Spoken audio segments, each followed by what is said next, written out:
হরে কৃষ্ণকে মহামন্ত্র বলা ততটাই মিথ্যা কথা, যতটা মিথ্যা কথা কেউ যদি এখন এসে বলে যে আমি একটা বাঘ দেখে এসেছি এক জঙ্গলে গিয়ে, সেই বাঘের মাথায় হরিণের মতো শিং রয়েছে। তো এই কথাটা যতটা মিথ্যা কথা, ঠিক হরে কৃষ্ণকে মহামন্ত্র বলাও ততটা মিথ্যা কথা, প্রচন্ড বড় মিথ্যা কথা। হরে কৃষ্ণ কোনোদিন মহামন্ত্র হতেই পারে না। হরে কৃষ্ণ তো মন্ত্রই নয়। মন্ত্র তো কেবল বেদের মধ্যে ঋগ, যজু, সাম এবং অথর্বতে যে 20,416টা মন্ত্র রয়েছে, এই নাম এই কারণেই মন্ত্র সংহিতা বলা হয় বেদকে। তো এই জন্য বেদকে ছেড়ে কোথাও এমন মন্ত্র নেই। তো এই জন্য হরে কৃষ্ণ কখনো মন্ত্র হতে পারে না। হরে কৃষ্ণ তো সাধারণ একটা মুখের বাণী মাত্র। আপনারা শুনলেন এই পবিত্র বাবু কি বললেন, যে হরিনাম মহামন্ত্র, এটা হচ্ছে মহামন্ত্র নয়, এটা একটা সাধারণ মানুষের মুখের বাণী। আজ আমি আপনাদের সামনে প্রুফ সহকারে হরিনাম মহামন্ত্রের উৎপত্তি কোথা থেকে হয়েছে সেটা আমি আজকে আপনাদের সামনে প্রমাণ সহকারে তুলে ধরব। বৈষ্ণব শাস্ত্র থেকে তুলে ধরবো না, পুরাণ থেকে তুলে ধরবো না, সংহিতা থেকেও তুলে ধরবো না, তুলে ধরবো কোথা থেকে? উপনিষদ থেকে। উপনিষদ থেকে আজ আমি আপনাদের সামনে তুলে ধরবো এই হরিনাম মহামন্ত্র কীভাবে উৎপত্তি হয়েছে বা কোথা থেকে উৎপত্তি হয়েছে। তো ইনি তো যে কথাটি বললেন যে হরিনাম মহামন্ত্র হচ্ছে একটা সাধারণ মানুষের মুখের বাণী, আর মন্ত্র একমাত্র হচ্ছে বেদেই আছে, বেদ ছাড়া আদার্স যাবতীয় কিছু এগুলো হচ্ছে মন্ত্র নয়। তো প্রথমে বলি, বেদ কথাটির অর্থ হচ্ছে শ্রুতি বা ছন্দ বা নিগম বা ত্রয়ী, অর্থাৎ বেদের অপর নাম, বেদের অপর নাম হচ্ছে ছন্দ, নিগম, ত্রয়ী ইত্যাদি। যেহেতু বেদ হচ্ছে শুনে শুনে তারা মনে রাখতেন, তৎকালীন সময় তো লেখাপড়ার মতন বইপত্র কিছু ছিল না যে তারা লিপিবদ্ধ করে রাখবে, তারা একে অপর বাণী তারা শ্রবণ করে রাখতেন, অর্থাৎ মেমোরিতে ধরে রাখতেন। তো মূলত বিষয় হচ্ছে ইনি যে হরিনামকে যে একটা সাধারণ মানুষের বাণী বলেছেন, এবং হরিনাম কোনো মন্ত্র নয়, আর যা আমরা মহামন্ত্রগুলি এটা হচ্ছে ওনার কাছে ফালতু, উনি শুধু বেদকে একমাত্র হচ্ছে মন্ত্র বলে মনে করেন। এই হচ্ছে ওনার হচ্ছে মূলত মুদ্রা কথা।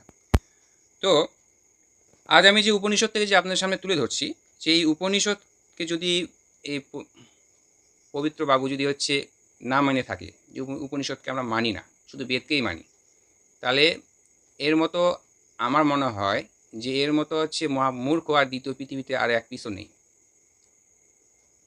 কারণ বেদে হচ্ছে মুনি ঋষিরা বনে জঙ্গলে পড়ে থাকতো, ইনি থাকছেন হচ্ছে দালান বাড়িতে, এনাকে বাড়িঘর ছেড়ে দিয়ে বনে জঙ্গলে পাঠিয়ে দিবেন, ঠিক আছে? কেননা আমাদের এই সনাতন ধর্ম বা হিন্দু ধর্মে হচ্ছে বেদ এবং উপনিষদকে প্রাধান্য দেওয়া হয়েছে। আমি পুরাণ টুরাণ আপনাদের কথা অনুসারে পুরাণ আমি বাদ দিয়েছি, বৈষ্ণব শাস্ত্র বাদ দিয়ে দিয়েছি, ভাগবত টাগবত এগুলো যাবতীয় সব বাদ দিয়ে দিয়েছি। উপনিষদকে যদি আপনি না মানেন, তাহলে আপনার মতন আর দ্বিতীয় পিস পৃথিবীতে আর কেউ নেই, বাকিটা আপনি বুঝে নেবেন। আসুন শ্লোকগুলো আপনারা দেখে নেবেন। আসুন এখানে কি বলেছে। এখানে বলছে, নারদের সঙ্গে ব্রহ্মার কথন। এখানে কি বলছে যে তখন নারদজি পুনঃ প্রশ্ন করিলেন, সেই সেই নাম কি? তখন হিরণ্যগর্ভ ব্রহ্মাজি বলিলেন যে হরে কৃষ্ণ কৃষ্ণ কৃষ্ণ হরে হরে, হরে রাম রাম রাম হরে হরে। এই প্রকার 16 নাম 32 অক্ষর মন্ত্র কলিযুগে সমস্ত দোষ নাশ করবে। চারি বেদের চেয়েও শ্রেষ্ঠ কোনো উপায় নেই, মানে 4 বেদের চেয়েও শ্রেষ্ঠ কোনো উপায় নেই। এই পয়েন্টটা আপনি পবিত্রবাবু ধরবেন, ঠিক আছে? এখানে কি বলে, 4 বেদের চেয়েও শ্রেষ্ঠ কলিযুগে আর কোনো উপায় নেই, এই হরিনাম মন্ত্রকে বলেছে। পরে কথা বলছি কি বলছে তারপরে এখানে, এই 16 অক্ষরে মন্ত্র উচ্চারণের জীবের 16 কলা যুক্ত আবরণ বিনষ্ট হয়। বৃষ্টি পরে যেমন মেঘ কেটে গিয়ে সূর্যরশ্মি প্রকাশিত হয়, তেমনি জীব ও পরমব্রহ্মকে জানতে পারে। আচ্ছা, মুদ্রা কথা এবার এখানে আসি। এখানে বলছে 4 বেদ, ঋক, সাম, যজু, অথর্ব, এই 4 বেদের চাইতে উত্তম কলিকালে হচ্ছে এই হরিনাম মহামন্ত্র।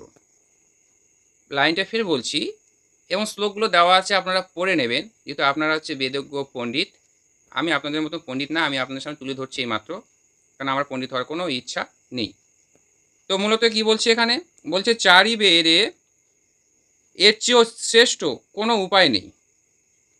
কলিযুগের সময়ে দোষ নাশ করার ক্ষমতায় আছে, সমস্ত দোষ নাশ করতে পারে। তাই মহাপ্রভু এক জায়গায় বলেছেন, কলিযুগে যাগ, যজ্ঞ, তপস্যা আদি এগুলো কোনো কিচ্ছু করার প্রয়োজন নেই। অর্থাৎ বৈষ্ণব শাস্ত্রে বলছে, এই লাইনটা বৈষ্ণব শাস্ত্রের কথা বলছি, যে কলিযুগে একমাত্র হরিনামই সর্বস্বার। তাই হরের নামই হরের নামই হরের নামইব কেবলং কলৌ নাস্তব গতির অন্যথা। যে কলিকালে এই হরিনাম মহামন্ত্র ছাড়া আদার্স কিচ্ছু নেই। যাগযজ্ঞ তপস্যা কলিযুগে ছিল না, কলিযুগে আগে ছিল, এখন বর্তমানে কলিযুগে এগুলো হচ্ছে বৃথা। তো এই হরিনাম মহামন্ত্রের মধ্যে এত সুন্দর এর বিশ্লেষণ যদি আপনারা যদি করে দেখেন, যে বেদের সর্বসার এর মধ্যে বিরাজ আছে। তো যথারীতি ভিডিওটি বড় হয়ে যাচ্ছে, তাহলে আমরা এখানে উপনিষদে পাচ্ছি যে 4 বেদের চাইতেও শ্রেষ্ঠ হচ্ছে কলিকালে হচ্ছে হরিনাম মহামন্ত্র। এই হরিনাম মহামন্ত্র হচ্ছে ব্রহ্মার মুখাশ্রিত কথা এবং নারদকে তিনি বলেছিলেন। তাহলে সেই হিসাবে কলিযুগে হরিনামকে সার, আর হরিনাম যারা জপ করে, হরিনাম জপ, তপ, তপস্যা, ধ্যান থেকে শুরু করে সব কিছু যে এর মধ্যে মন সঁপে দিয়েছে, তারা হচ্ছে এই জগতে প্রকৃত বৈষ্ণব। কিন্তু বিষয় ছাড়িয়া কবে শুদ্ধ হবে মন, যারা বিষয় আসরিত থেকে মুক্ত তারা। আর যারা বিষয় এসি ঘরে বসে হরিনাম জপ করছে, আত্মসুখীর মগ্ন, সংসারকে বলে নরক তুল্য, কিন্তু তারা সংসার পেতে বসে আছে, এই সমস্ত যারা, তারা আমি বৈষ্ণব বলে মনে করি না। এরা হচ্ছে মানে কি বলবো আর, এরা হচ্ছে ভুগী। এদেরকে আমি ভুগী বলে মনে করি, ত্যাগী না। সাধন ভজন হচ্ছে সংসারই হচ্ছে সর্বশ্রেষ্ঠ ধর্ম। আদার্স কোনো ধর্ম পৃথিবীতে আমি দ্বিতীয় পিস আমি দেখিনি। সংসারের উপর ধর্ম আর দ্বিতীয় কোনো ধর্মই নেই। যত ধর্ম এই সংসার থেকে উৎপন্ন হয়েছে, এই সংসারকে হচ্ছে সর্বশ্রেষ্ঠ আশ্রম, যা থেকে সমস্ত কিছুর উৎপত্তি। তাই আমি সংসারকে ভালোবাসি, সংসারে থাকতে, তার নাম গুণকীর্তন করতে আমার ইচ্ছা করে। যে ভাইটি কমেন্ট করে বলছেন, সেই ভাইটাকে আমি একটা কথাই বলতে যাচ্ছি, ভাই ছোটো হওয়ার আমার, ছোটো থাকার ইচ্ছা, বড় হওয়ার কোনো ইচ্ছা নেই। তোমাদের সামনে আমি তুলে ধরছি, পড়ছি। যদি কথায় ভাষায় কোনো ত্রুটিযুক্ত যদি মনে হয়, অবশ্যই ক্ষমার দৃষ্টিতে দেখবেন, যেহেতু আমি আপনাদের থেকে অনেক ছোট। যাই হোক, পবিত্রবাবুকে লাস্ট একটা কথা বলছি, যদি এই উপনিষদকে যদি আপনি না মানেন, অবশ্যই কমেন্ট করে জানাবেন।